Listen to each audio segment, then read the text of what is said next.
नमस्कार दोस्तों, आज हम एक देश एक चुनाव के बारे में चर्चा करेंगे। सबसे पहले जान लेते हैं कि ये है क्या। लोकसभा व राज्य की विधानसभाओं का चुनाव एक साथ कराने को ही एक देश एक चुनाव कहा गया है। तो आइए जानते हैं चर्चा में कैसे आया। हालांकि इस मुद्दे पर बहस काफ़ी टाइम से चल रही है, जिसका जिक्र 2014 में भी प्रधानमंत्री मोदी ने किया था, पहले भी कई बार कर चुके और 2019 में भी उन्होंने इसका जिक्र किया, किंतु उस समय बात नहीं बन पाई। परंतु हाल ही में एक देश एक चुनाव पर विचार के लिए पूर्व राष्ट्रपति रामनाथ कोविंद के नेतृत्व में 8 सदस्यीय समिति का गठन किया गया है। जैसा कि आप स्क्रीन पर देख सकते हैं, 8 सदस्यीय समिति में केंद्रीय गृह मंत्री अमित शाह शामिल होंगे, अधीर रंजन चौधरी जो कि लोकसभा के सबसे बड़े विपक्षी दल कांग्रेस के नेता हैं, गुलाम नबी आज़ाद जो कि राज्यसभा में विपक्ष के पूर्व नेता रहे हैं कांग्रेस के, एन.के. सिंह जो कि वित्त आयोग के अध्यक्ष हैं, सुभाष कश्यप लोकसभा में पूर्व महासचिव रहे हैं, हरीश साल्वे वरिष्ठ अधिवक्ता, संजय कोठारी सतर्कता आयोग के पूर्व अध्यक्ष रहे हैं। तो ये समिति 7+1 है, अर्थात एक अध्यक्ष यानी कि रामनाथ कोविंद, बाकी 7 सदस्य। इसमें केंद्रीय विधि मंत्री अर्जुन राम मेघवाल, जितनी भी इसकी बैठक होंगी उसमें विशेष आमंत्रित सदस्य रहेंगे, और इसके समिति के सचिव नितिन चंद्रा जी रहेंगे। तो क्वेश्चन यहाँ से आ सकता है कि एक देश एक चुनाव के लिए जो समिति गठन की है वो किसके नेतृत्व में की है, या उसका अध्यक्ष कौन है, या फिर सदस्यों में से नाम दे सकते हैं कि उसके सदस्यों में कौन कौन शामिल है। तो आपको पता होना चाहिए कि कौन कौन से सदस्य हैं, इसलिए यहाँ पे सभी के नाम दिए गए हैं। या फिर ये भी आ सकता है कि समिति में विशेष रूप से आमंत्रित सदस्य कौन से हैं, तो आपको पता होना चाहिए विधि मंत्री अर्जुन राम मेघवाल। चलिए आगे बढ़ते हैं, जान लेते हैं कि इसकी आवश्यकता क्यों है, इसकी पृष्ठभूमि क्या रही है और इसके पॉजिटिव और नेगेटिव पॉइंट्स क्या हैं। तो इसी दिशा में विस्तार पूर्वक जानते हैं। जैसे कि आप स्क्रीन पर देख सकते हैं, चुनावी मोड। जब भी चुनाव होता है हर वर्ष किसी न किसी क्षेत्र में चुनाव चलता ही रहता है, तो देश ज़्यादातर चुनावी मोड में रहता है और हर ज़िले में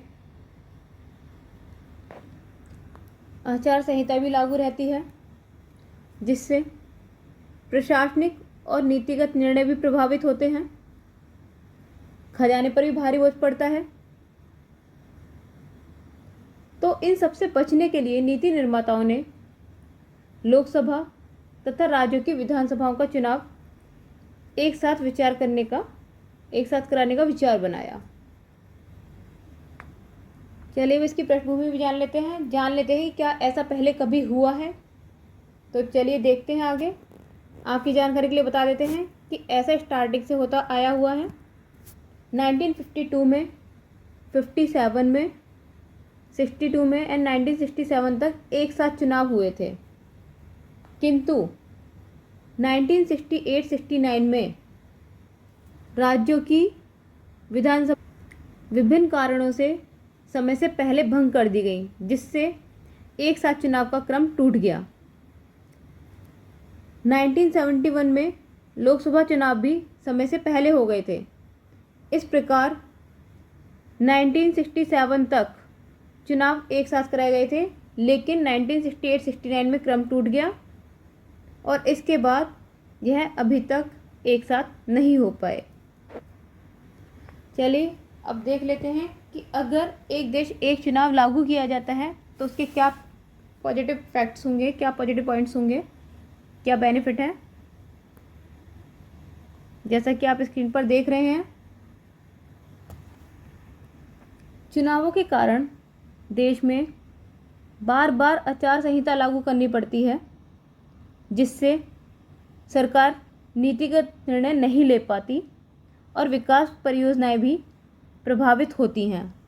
अगर एक देश एक चुनाव लागू कर दिया जाता है तो आचार संहिता बार बार लागू नहीं करनी पड़ेगी, जिससे सरकार भी नीतिगत निर्णय ले पाएगी और विकास परियोजना में भी बाधा नहीं होगी, वो भी अपने आराम से होती रहेंगी। आचार संहिता बता देते आपको चुनावों की निष्पक्षता बरकरार रखने के लिए होती है। एक पॉइंट आपका ये हो गया।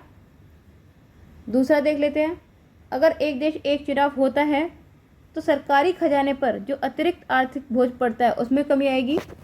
2019 में जो चुनाव में खर्च आया था वो 60,000 करोड़ आया था चुनाव आयोग के द्वारा। और अगर कैलकुलेशन की जाता है ईवीएम वगैरह खर्चे लगा के अगर एक देश एक चुनाव कराया जाता है तो 4500 करोड़ का खर्चा आएगा। और आगे चलकर इस खर्चे में और कमी ही आएगी। तो इस तरह से सरकार का जो खजाना है उसके काफ़ी करोड़ों में पैसे बचेंगे और वो अन्य काम में लगाए जा सकते हैं, विकास परियोजना भी बढ़ाई जा सकती है। काले धन और भ्रष्टाचार पर भी रोक लगेगी। जैसा कि सभी जानते हैं कि चुनावों के दौरान राजनीतिक दल और प्रत्याशियों द्वारा काले धन का खुलकर इस्तेमाल किया जाता है। हालांकि देश में प्रत्याशियों द्वारा चुनाव में किए जाने वाले खर्च की सीमा निर्धारित की गई है, किंतु राजनीतिक दलों द्वारा किए जाने वाले खर्च की कोई सीमा निर्धारित नहीं की गई है। चलिए दूसरा देख लेते हैं। जैसा कि आपको पता होगा, जब भी चुनावी कुछ भी कार्य होता है तो सरकारी कर्मचारी और सुरक्षा बलों की चुनावी ड्यूटी लगती है। तो अगर एक देश एक चुनाव होता है तो उनकी भी बार बार चुनावी ड्यूटी लगाने की ज़रूरत नहीं पड़ेगी और इससे आम जनजीवन जो प्रभावित होता है वो भी नहीं होगा। ये इसके पॉजिटिव पॉइंट्स हो चुके हैं। चलिए अब नेगेटिव पॉइंट्स भी देख लेते हैं। अगर एक देश एक चुनाव लागू किया जाता है तो सबसे पहले संविधान में संशोधन करना होगा। अब संविधान में संशोधन करना होगा तो वो कौन से आर्टिकल्स होंगे जिनमें संशोधन करना है, तो देख लेते हैं। आप स्क्रीन पर देख सकते हैं अनुच्छेद 174, जिसके तहत राज्यपाल विधानसभा को 5 वर्ष पहले भंग कर सकता है, 5 वर्ष से पहले। क्योंकि किसी भी विधानसभा या लोकसभा का कार्यकाल 5 वर्ष का होता है तो राज्यपाल यहाँ पर 174 आर्टिकल के तहत विधानसभा को 5 वर्ष से पहले भंग कर सकता है। अनुच्छेद 352 के तहत युद्ध, बाह्य आक्रमण या सशस्त्र विद्रोह की स्थिति में राष्ट्रीय आपातकाल लगाकर लोकसभा का कार्यकाल बढ़ाया जा सकता है। अनुच्छेद 356 के तहत राज्यों में राष्ट्रपति शासन लागू किया जा सकता है। उपरोक्त तीनों परिस्थितियां एक देश एक चुनाव के नितांत विपरीत हैं, क्योंकि अगर विधानसभा को 5 वर्ष पहले भंग कर दिया जाता है तो एक देश एक चुनाव एक साथ नहीं हो पाएगा। उसमें चुनाव फिर से स्थितियाँ ऐसी पैदा हो जाएंगी कि आपको फिर से कराना पड़ेगा। Same condition with 352 and 356। तो परिस्थितियाँ एक देश एक चुनाव के नितांत विपरीत हैं। दूसरा पॉइंट देख लेते हैं। संसदीय लोकतंत्र के लिए घातक है, क्योंकि लोकसभा और राज्यों की विधानसभाओं का चुनाव एक साथ करवाने पर कुछ विधानसभाओं के मर्जी के खिलाफ उनके कार्यकाल को बढ़ाया या घटाया जाएगा, जिससे राज्यों की स्वायत्तता प्रभावित हो सकती है। जैसा कि आप स्क्रीन पर देख सकते हैं, अनुच्छेद 83 संसद के सदनों की अवधि से संबंधित है। जैसे कि संसद में लोकसभा 5 साल के लिए है तो उससे संबंधित है अनुच्छेद 83। अनुच्छेद 85 राष्ट्रपति द्वारा लोकसभा भंग करने से संबंधित है। अनुच्छेद 172 विधानसभाओं की अवधि से संबंधित है।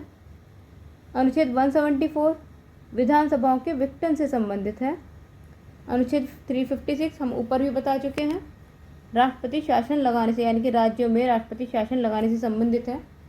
अगर एक देश एक चुनाव लागू किया जाता है तो संविधान में कम से कम इन 5 अनुच्छेदों में परिवर्तन करना ही होगा। तो हमने आपको इस वीडियो में बता दिया है कि क्या इसकी पृष्ठभूमि रही है, आगे इसके पॉजिटिव पॉइंट्स क्या है, नेगेटिव पॉइंट्स क्या है, ये है क्या, आवश्यकता क्यों है, और अगर ये लागू किया जाता है तो किन अनुच्छेदों में परिवर्तन करना होगा। आगे के और लिए इसमें एक कमेटी बनाई गई है तो उसके सदस्यों के बारे में भी बता चुके हैं। आगे के अपडेट्स के लिए जुड़े रहिए। धन्यवाद।